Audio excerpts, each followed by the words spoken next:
The next panel is higher education and disability. This one probably had the most interest out of all the panels that we've had.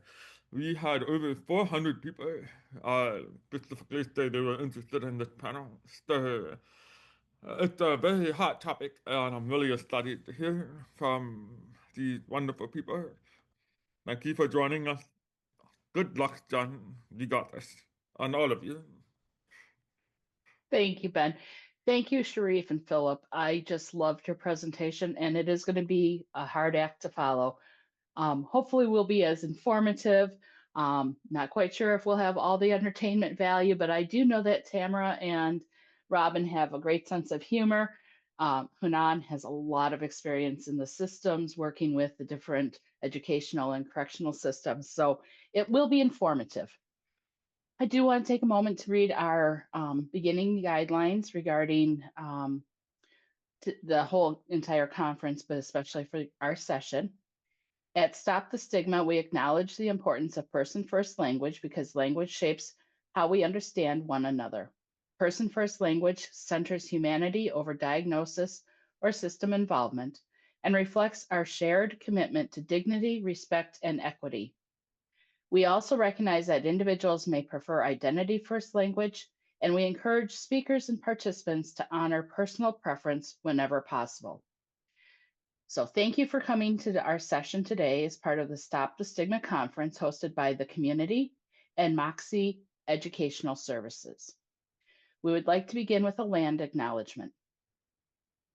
Also, although this conference is held virtually, we acknowledge the Indigenous peoples whose lands we occupy as we gather, learn, and collaborate. The community is headquartered in Milwaukee, Wisconsin, on the traditional homelands of the Ho-Chunk Nation, the Menominee Nation, and the Potawatomi Nation, with enduring ties to the Ojibwe and Ottawa peoples of the Council of Three Fires.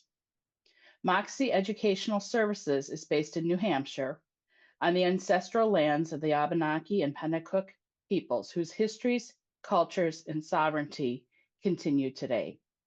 And I'm just going to put a plug in that Tamara's from New York, Robin is from Michigan, and Hanan is from Washington, all three of which have strong ties to the indigenous populations of our country as well. We honor their resilience, ongoing contributions, and enduring relationships to the land. This acknowledgement is only a beginning. We encourage all attendees to learn more about the Indigenous nations whose lands they reside on and to support ongoing efforts towards Indigenous justice and sovereignty. As we are focusing on disability, I want to make sure that we all are clear about our accessibility. It is a shared responsibility. Thank you for helping to create a conference culture rooted in respect, care, and openness. ASL interpreters are provided for each session, and CART captions are activated. As we introduce ourselves, we're asking all the panelists, myself included, to briefly describe our appearance and background for blind and deafblind attendees. After I introduce myself, I will ask each of you to introduce yourselves along with your visual description, and then we'll get started with the conversation. I'm Jennifer Montag, and I am a white appearing female with very short dark brown hair. I am wearing a plaid jacket, black t-shirt, and I'm seated in front of a brick fireplace with some photos and awards on the mantle. Let's start with Tamara.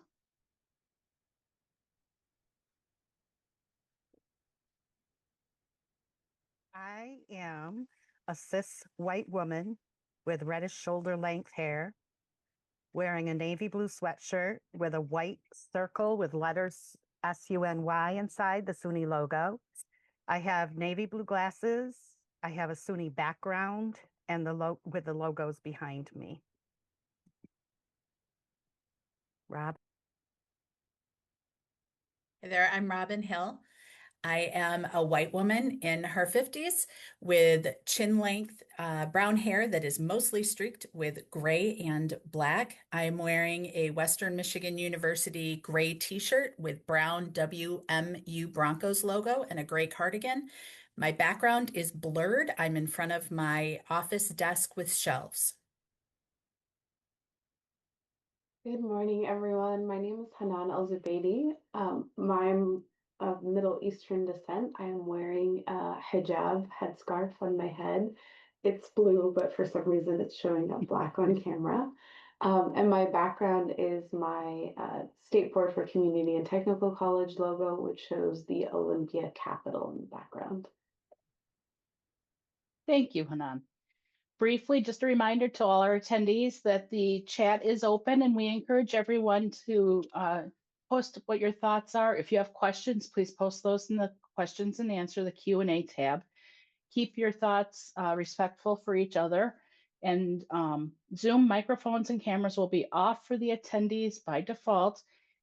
And if you have a need that arises during the session, please put it into the chat, or reach out to Ben in the chat and we'll try to help you.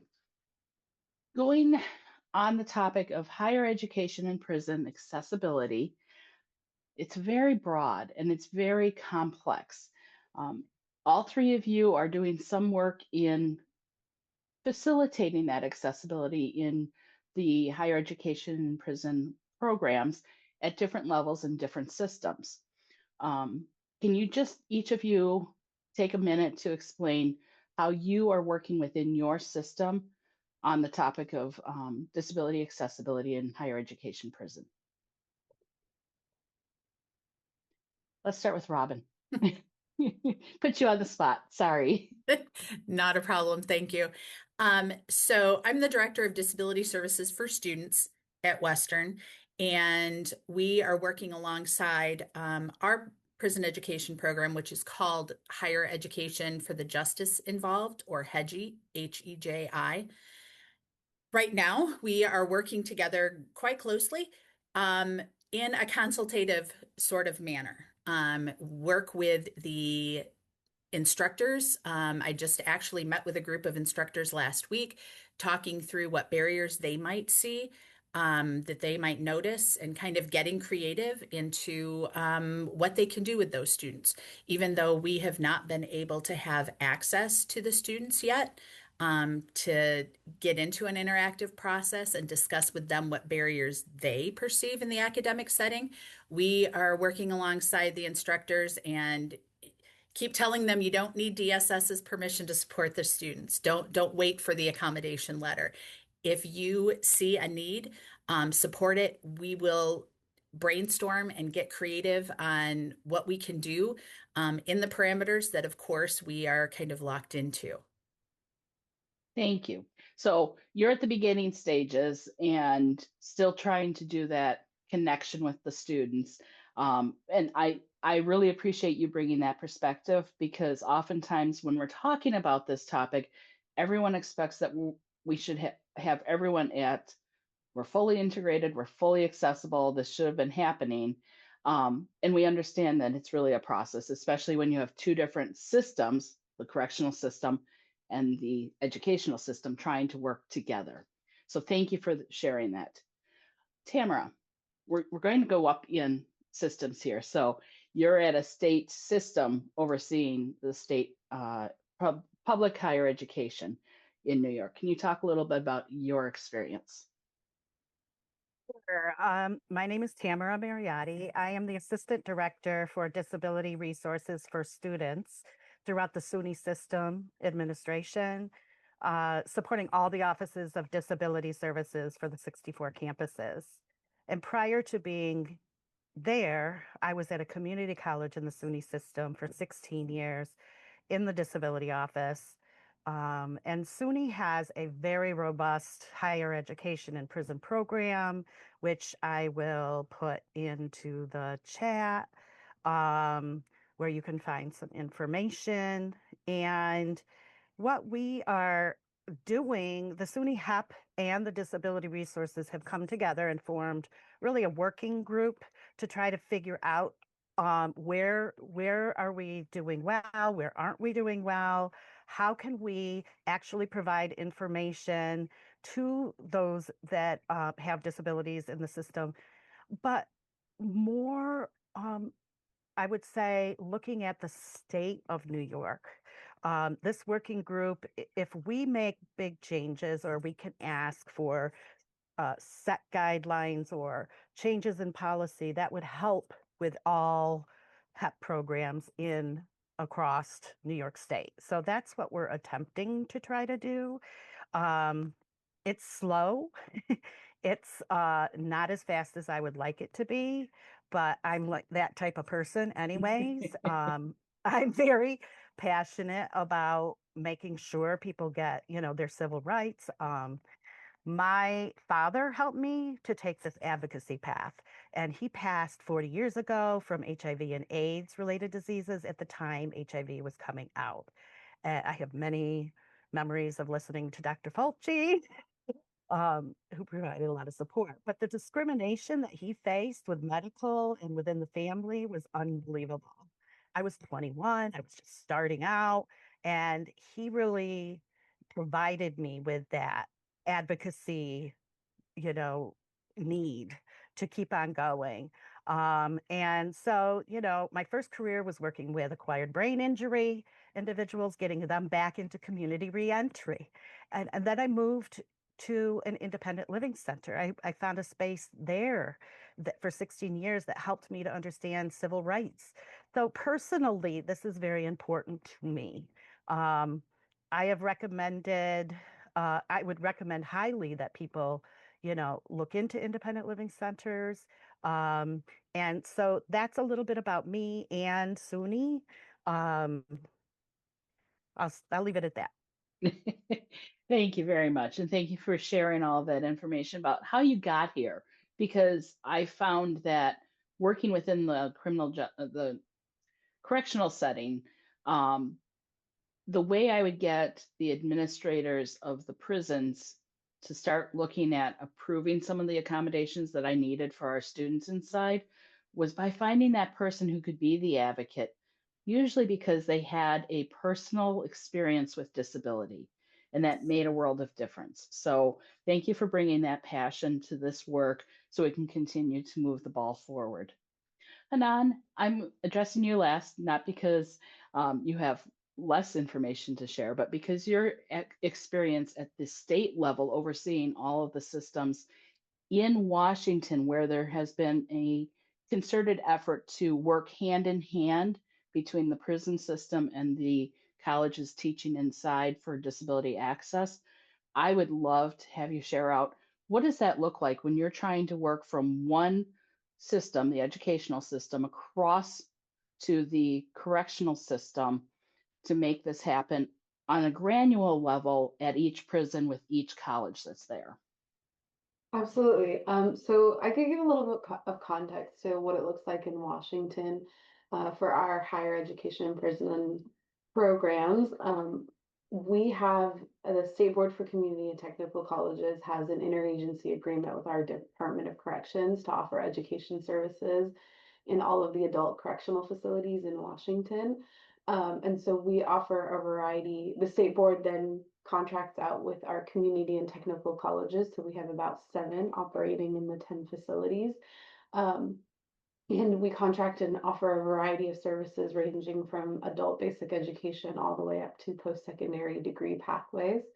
And so we've really made an effort to have a collaboration with our Department of Corrections and the State Board for Community and Technical Colleges to address any accommodation needs and to determine the process from a state level. There's a lot of hurdles to that, just there's unique things to address in each facility. But the idea is that we have a lot of students that are transferring from one facility to another, and that we want to, as much as we can, have this similar experience between the colleges and having them address any accommodation requests that the students have. There has been a lot of learning throughout this process. I think just between when Dr. Montag and Ben came out to visit us in September, we realized pretty quickly that actually our DOC needs to be involved earlier on than when we had them involved in the process. And so now we're in the process of reworking a process that we had been going through for a couple of years now, and trying to determine does this make sense? And at what point do we need to bring in our DOC partners, so that, the letter of accommodation that our colleges are providing are extended beyond just the classroom, and that can be utilized back in the living units and have approval. And one thing we're doing is collecting common accommodations from all of the colleges and getting that up to our DOC for review, so that we already have these approved and ready to go prior to the point where the student is making the request and needs those items. Wow, I love hearing the forward progress that you've made. And I really am impressed, and I would love to see how this actually works in reality. With you're working on getting the DOC to recognize those accommodations and allow them back in the living spaces, so that the students can actually continue being students. Because we know that just like on a college campus, students are learning in their dorm rooms, but in the prison setting, if a student doesn't have access to their learning materials because they have a disability and they're not allowed to have that accommodation that they need in their lock, then they're not able to continue that learning process. So I'm excited to hear more about that. Let's get started, because not everyone on this session might have the background or were able to attend yesterday's session on Disability 101. But can you just talk briefly about the laws that affect non-discrimination in higher education or in educational programs? Who wants to start?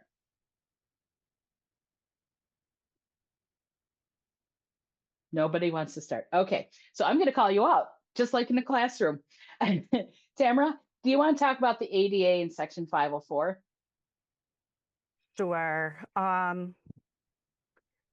So the Rehab Act has been in play. Both of these are civil rights acts, and these, as well as, there are some other laws that also support. And so I'm just getting my bearings here.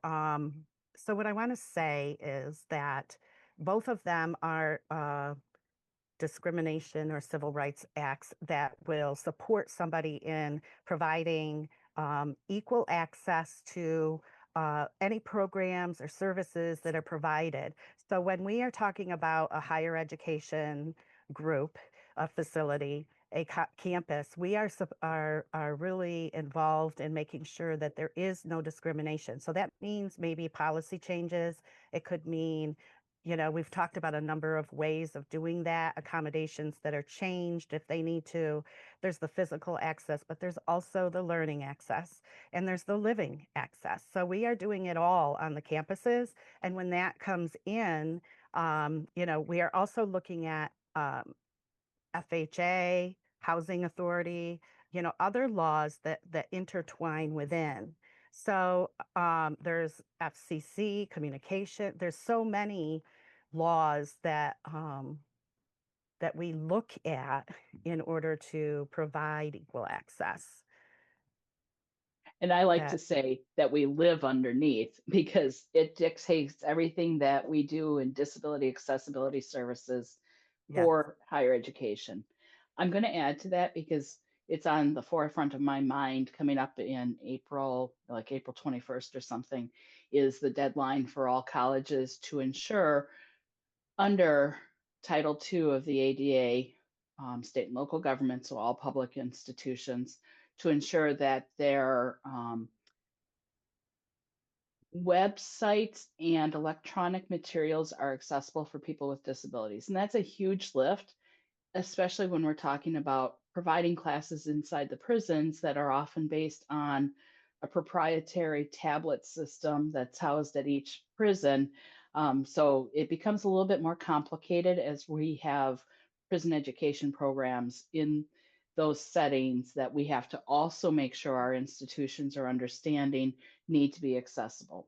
So I just wanted to share that out, not as a fear, but just something that if it's not currently on a college's disability services radar or their higher education and prison program radar, that it might be something they want to put a pin on. I do want to have Hanan speak a little bit about FERPA, the Federal Educational Right to Privacy Act, which does affect the work we do. So Hanan, can you speak a little bit to how that affects the work that you've been doing? Absolutely. So we have to consider FERPA quite a bit in our conversations with the students and making sure that students are aware of their rights. Oftentimes, when a student logs onto their college campus portal to like register for classes, there's like a I don't remember what those things are called, like a prompt of some sort that lets you know, like, these are your rights. You acknowledge them, you're aware of them, you can do your own research. We have to bring some of that into the facility on our own. So we've created some forms so students are aware of what their FERPA rights are. Um, and essentially, it's to protect the privacy of students, their educational records, which includes their disability documentation and accommodation records as well. And our faculty at the end receive the accommodation notice itself, the letter of accommodation, but they don't receive any of the details or the diagnostic information. And so along the way, we actually have our students sign quite a few FERPA releases because, for example, the way our programs run is we run them essentially as satellite campuses. And so we have a dean that's on site, we have office staff that are on site, and we have faculty. And oftentimes, our disability support specialists are at the main campus out in the community. So a lot of that process and intake is occurring with a third party in the room. Since they can't pick up the phone, our dean or our office staff will set up a Zoom call with the disability support specialist on campus. And so the student needs to sign some release forms, make sure that they're okay with that person being in the room. If it escalates up to a level where the state board or the Department of Corrections leadership need to be involved, we also have a student sign a release form and acknowledge that we will be getting access to some of that information. So just along the way, making sure that the student is informed of what's going on and who and why they're involved in that process is also something that we're very mindful of. So anytime someone calls to ask about a student, we're going to stop here. Do you have a signed release form from the student allowing you to share this information? Just to protect the rights of our students who don't have access to go and learn the full details of some of it on their own, making sure that we're there supporting along the way as well.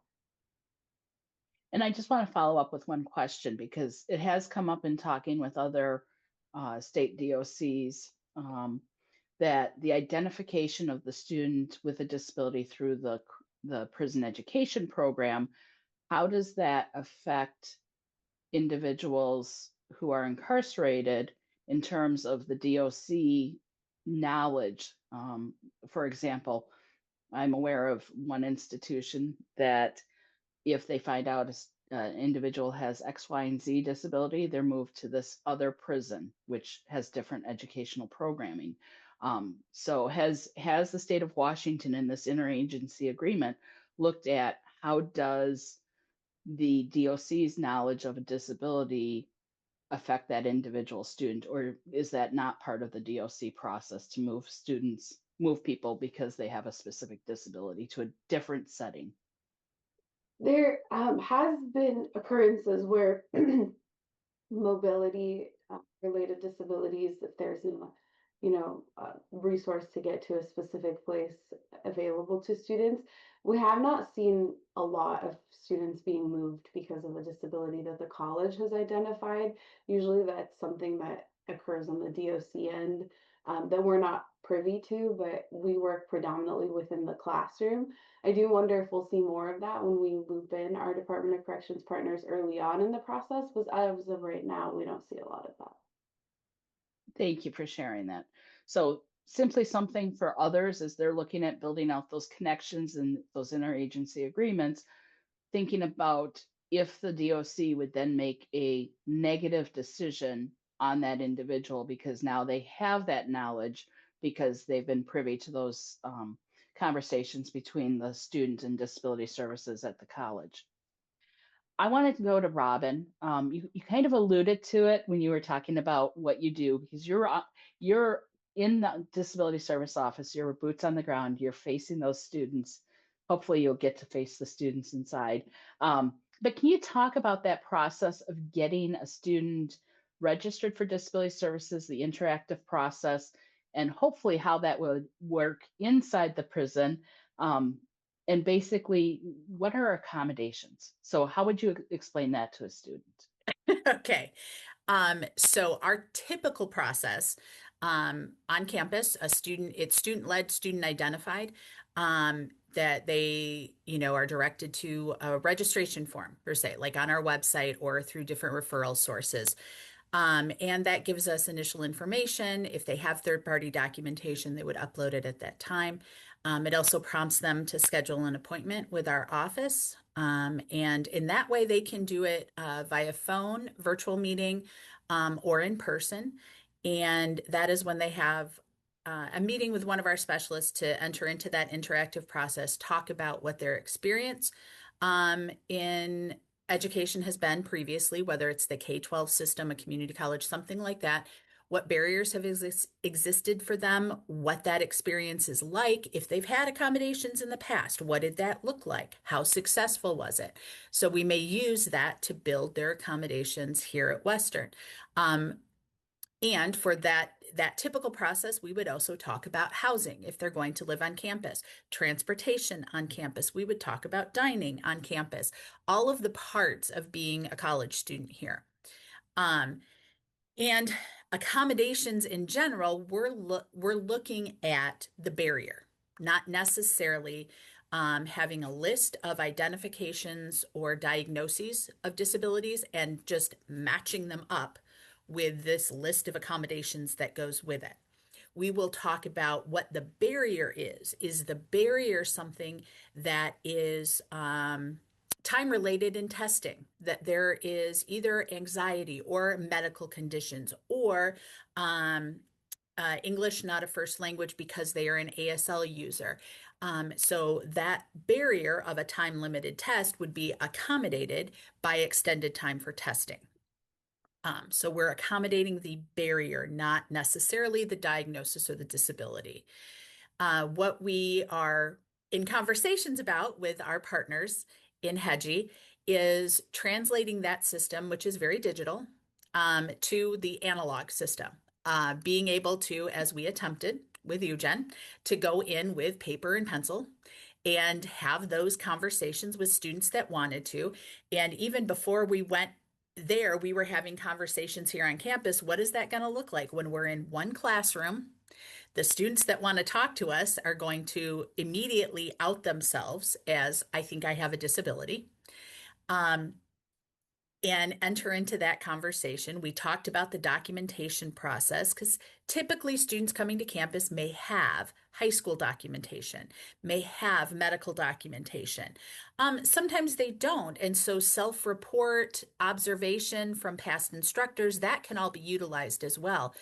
For those students in our prison education program, because of all of the co-occurring factors in their lives, they probably are not going to have third-party documentation. They may not, know how to self-report something like that, or be able to, we would walk them through what barriers. There could be observation. But we've kind of talked about like, how are we going to be able to do that? And again, to Hanan's point, now we're bringing in, whether it's our HEGI partners or if it's outside entities, how are we doing this as a process, trying to protect their identity, protect their, confidentiality, their right to privacy in a system that really is not built for privacy.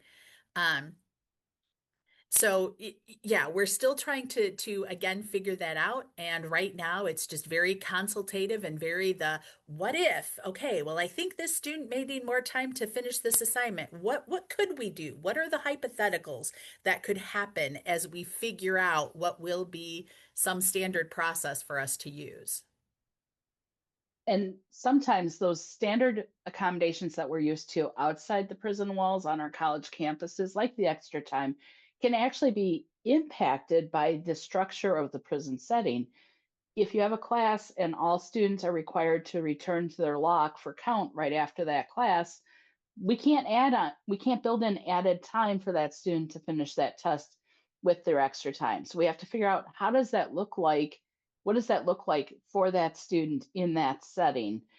Do they take it in two parts and they have to get passed, come back and take the rest of the test another time?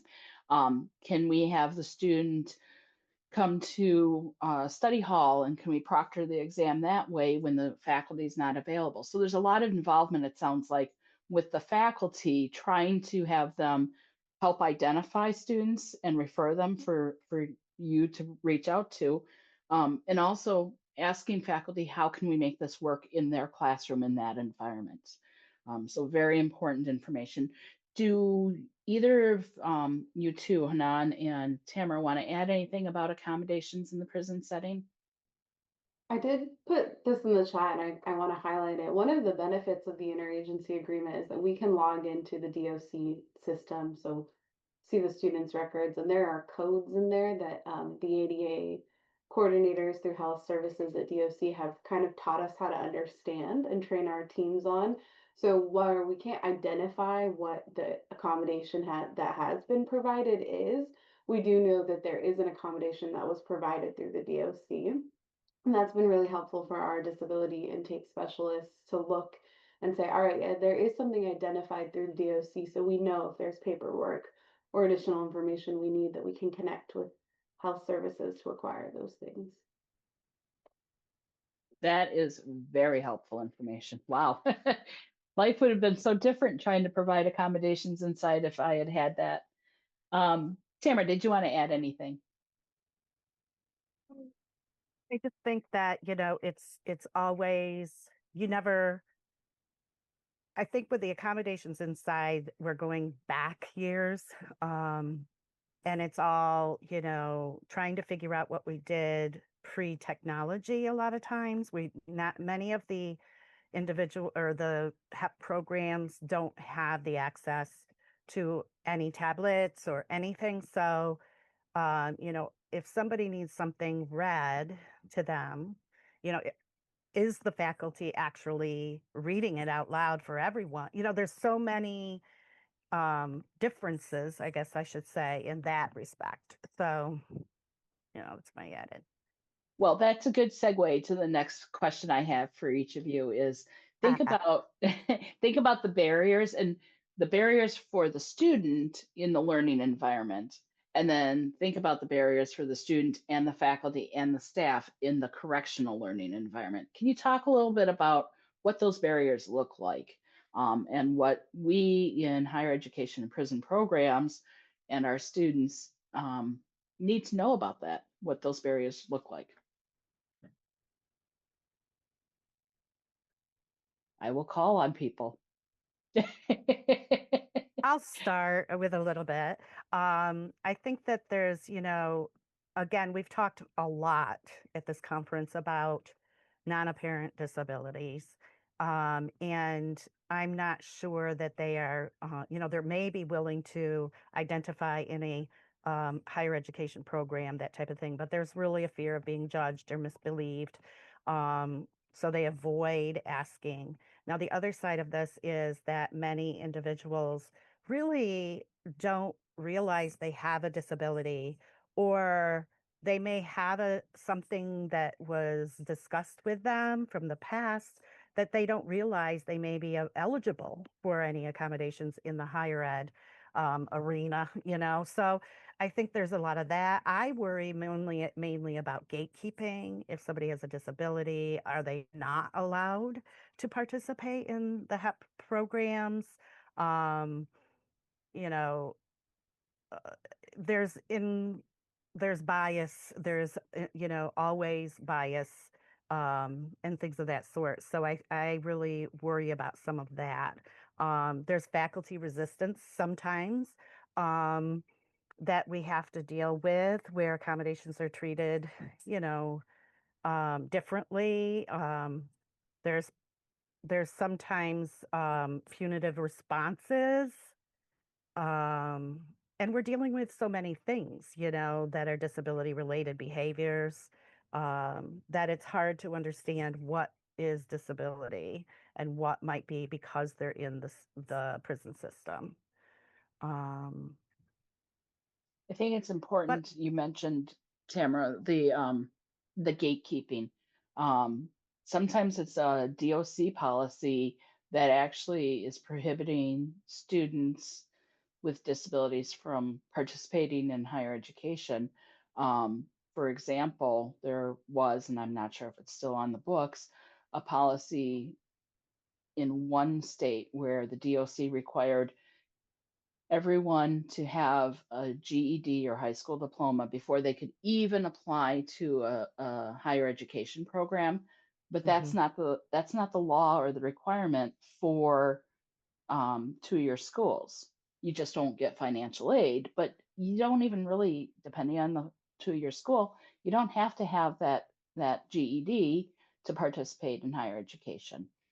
They had a policy that you had to read at the 11, 12 grade reading level in order to apply for higher education.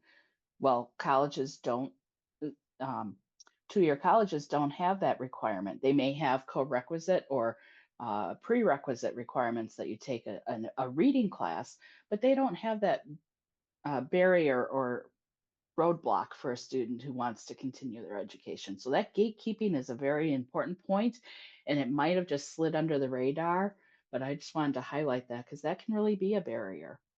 Um, Robin, I think you wanted to share something. Did you have anything to add to what Tamara said? Well, I'll kind of echo what Tamara said, that on campus in our traditional setting, like, um, there's stigma anyway for students to identify. And as she mentioned, some don't know that they have what we consider and is legally defined as a disability, and they can have accommodations. And some of that is just it's a medical condition that they have gone through the K-12 system as having a medical diagnosis, and um, school personnel helped them through that.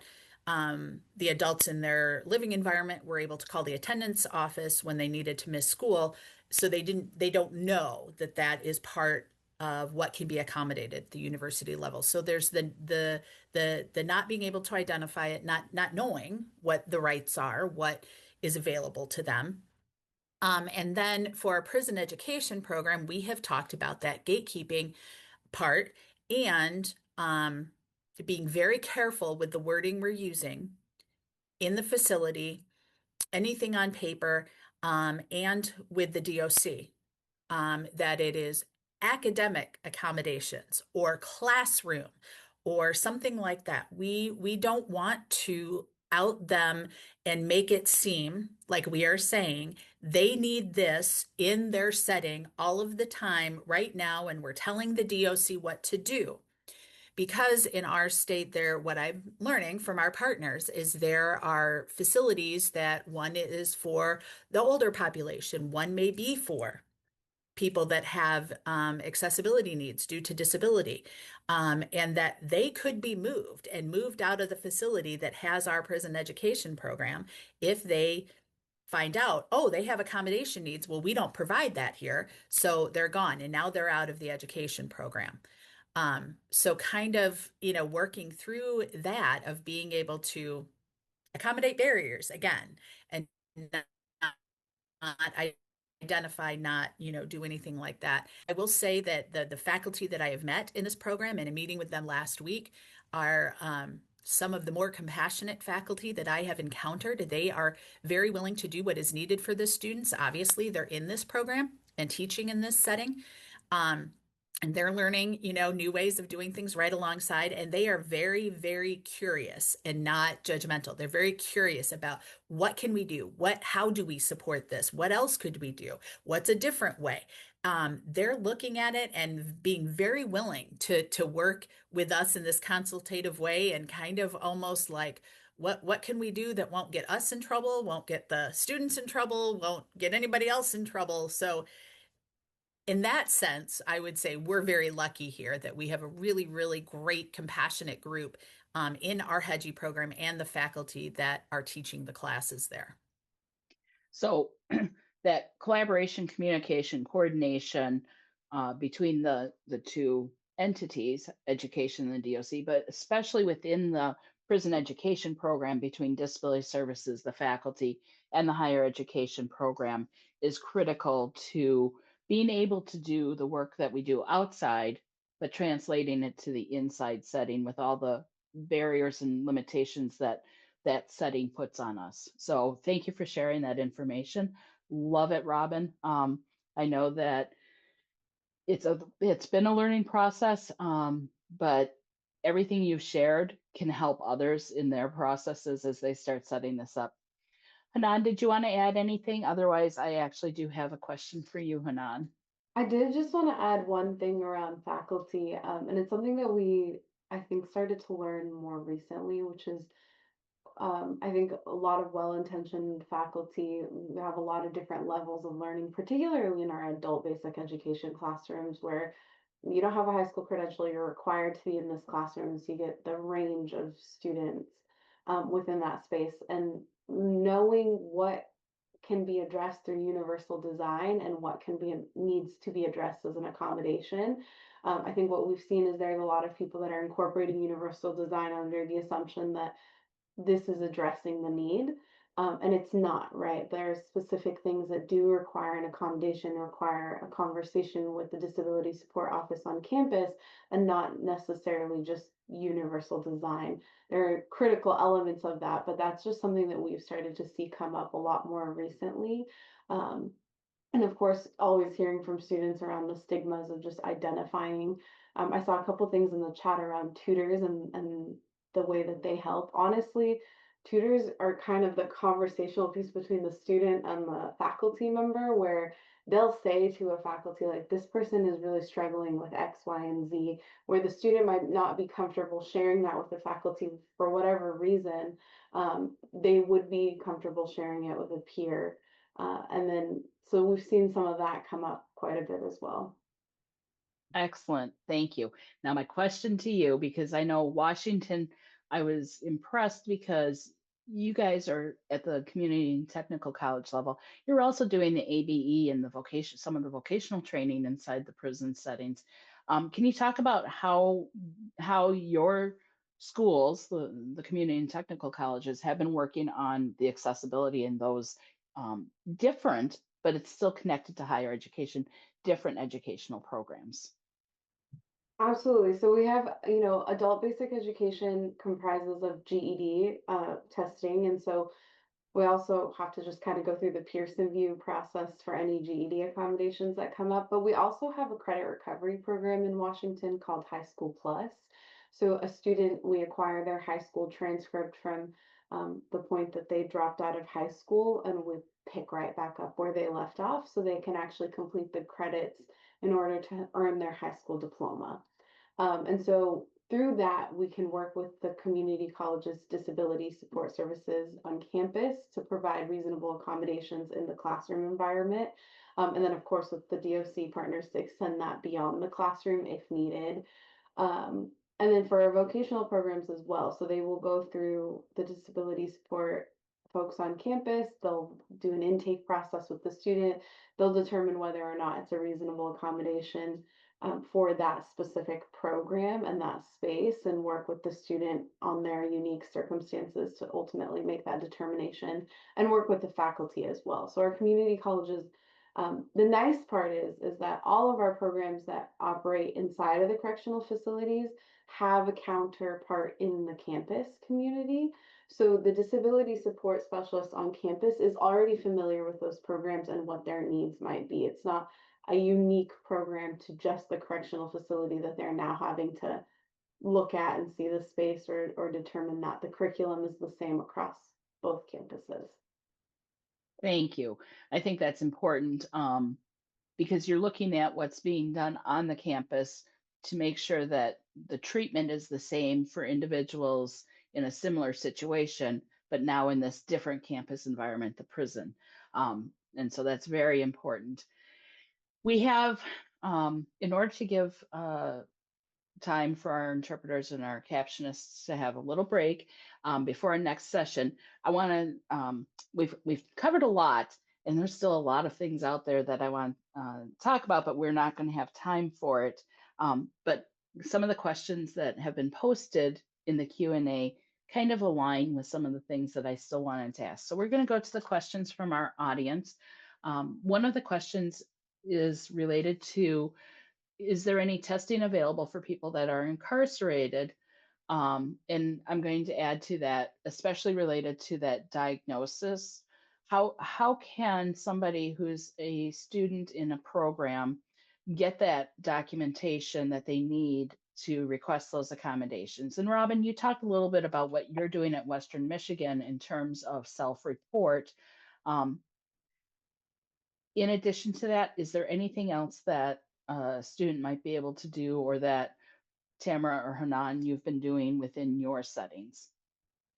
I can jump in real quick and say that in Washington, one of our House bills that passed included funding for a psychologist for position at the Department of Corrections who does diagnostic testing if an assessment is needed or medical records. And oftentimes we see that need, particularly with GED and Pearson VUE. And so the college goes through their process, and ultimately, if it's determined that they do need additional documentation, a referral is made up to that person to make that assessment. And they go out in And person. And that's one of the things that I love about Washington. You guys actually took that on and have created at the state level through the legislature a process for doing that. But unfortunately, that's not happening across all the states. But you can look to the state of Washington as a leader for that. Did you have something else to add? I'm sorry, I didn't mean to interrupt, but I was just so excited about what Washington's doing. nothing to add. Thank you. Okay. Robin, Tamara, anything about the self-report, or how are you helping students get that documentation when it's needed? I am aware that in the juvenile system, there is a position that is a psychologist who is working with psychologists to get in for evaluations. I'm not positive. I'm still looking for or wondering how that happens in adult prison programs. So I'm still seeking that out. And it's a process trying to put all the pieces where we need them, even just trying to find those pieces. Robin, anything to add? Sure. I don't, first of all, Ben is messing with me in the chat from being I in my see state. that. That's fine. I lived in the state down south in the midst of all of that. So I know what I'm in for if I come down to your state. Anywho, um, I don't know right now. We're still in the learning process and what, all could happen. I don't know if we have a referral source, if we felt we didn't have enough first person and second person, so self-report and observation documentation. I would work with our Hedgie partners on that if we wanted to. Again, I think we're a little trepidatious on that one, that we don't want to out the students. And or cause them, to receive any backlash or movement because we've asked for that. So one thing that we may heavily rely on, and we've already talked with our partners and some of the faculty, is that second person observation. So the faculty are experts in what they do. So if they are noticing, if it's one of the English or language professors, something like that, they are noticing things that happen in writing or in reading, they could provide a statement, a written statement with their credentials of, this is what I'm noticing, this is the barrier. When I tried this with them, this alleviated something, this changed. So we may be, be relying on that until we learn different, until something happens with our state DOC and the consortium of the different universities and colleges that have prison education programs. So that's kind of where we're headed right now. Y'all, with this rivalry thing in the chat, you just don't know. We can't get away from it at any point in the year.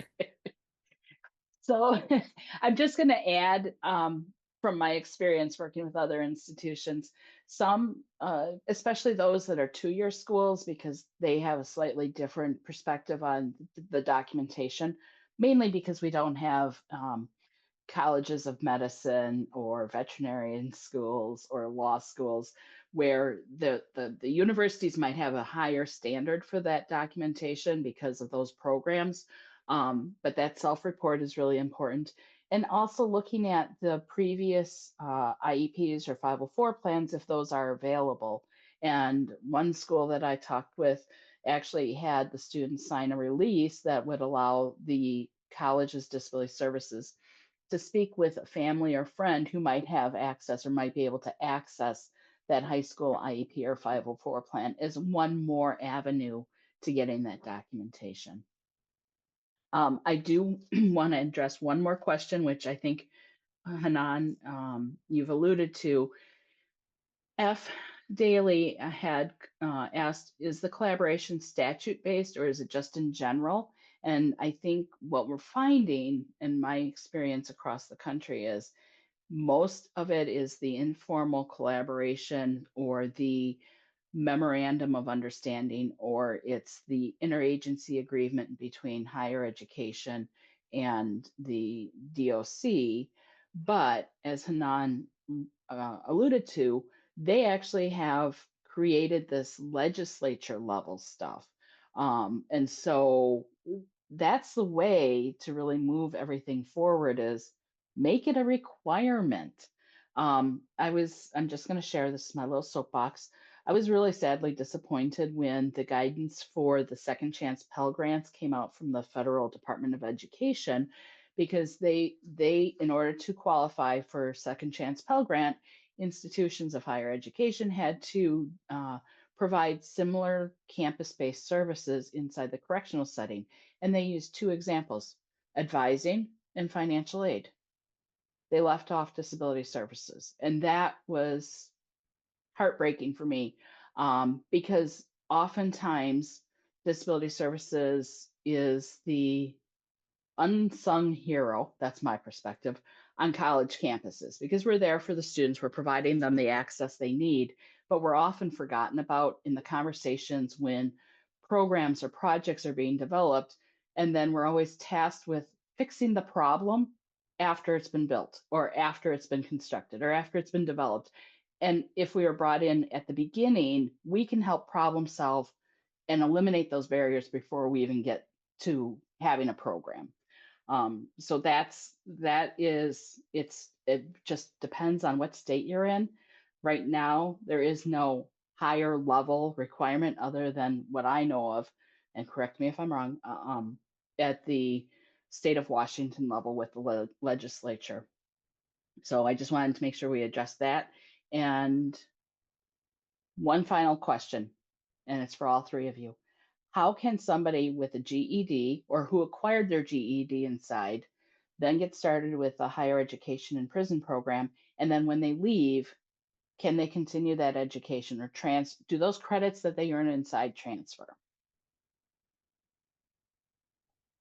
I can speak to the programs that we have in Washington. So for our 2-year programs, of course it depends, if you're doing a workforce degree and then you're going to go into a 4-year program, some of those credits may not transfer.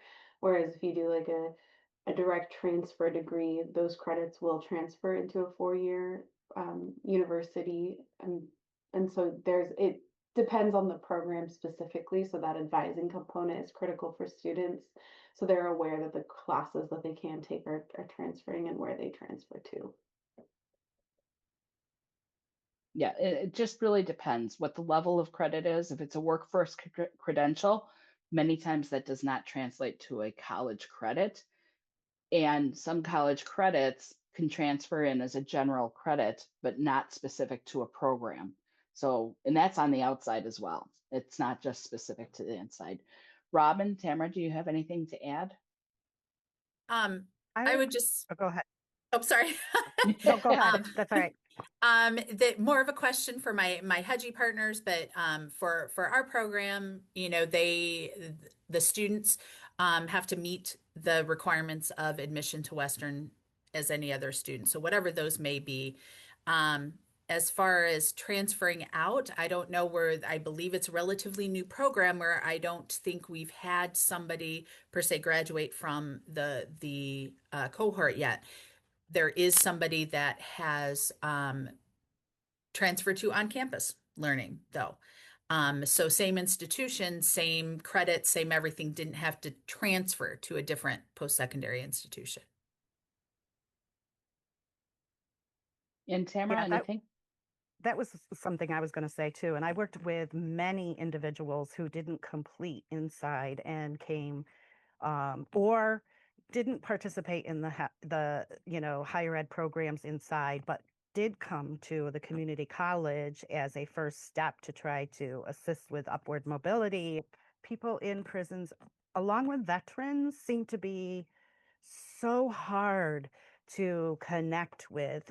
They don't know that we are a safe environment to come in to talk to, and it would take me months sometimes to really get trust from them, or they trust me enough to be able to start talking to me. And once they connected, it was always a great, you know, I watched many people grow. And so I think one thing is make sure that people know that the disability services are available if they're going to be going to the college, because we are overlooked constantly on many levels. And, you know, I just want to say, you know, the disability stigma and the incarceration stigma in general are deeply intertwined. Veteran, you know, it's very deeply intertwined, and they're not really separate issues. They're really the same story playing out in different systems. And so, you know, I don't, well, I do understand. It took me a long time to really understand and accept that I had a disability. It's almost like a coming out with LGBTQ. You know, you're like, oh, I have diabetes.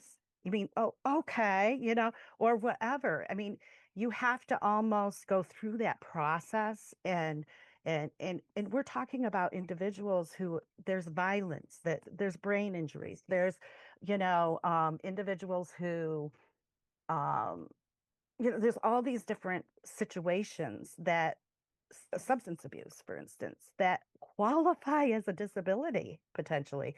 So why aren't people coming to the disability office? So I ask that all the time. I think, that's the important part. And I loved the fact that you said something about putting in disability into any memos or memorandums of understanding, things like that. We're forgetting that, to put that in, that they are going to make sure that that's a part of the process. So I'll stop there. Thank you. I'm going to turn this back over to Ben. I want to say thank you to each of our panelists today. The knowledge and experience that you have brought is well worth sitting here for an hour. So I hope everyone else got the information. And then reach out to us. I know Ben put information for contact in our chat. So thank you. Ben, back to you. Thank you so much. I've had the pleasure of working with all three of these wonderful people, and I look forward to our continuing collaboration.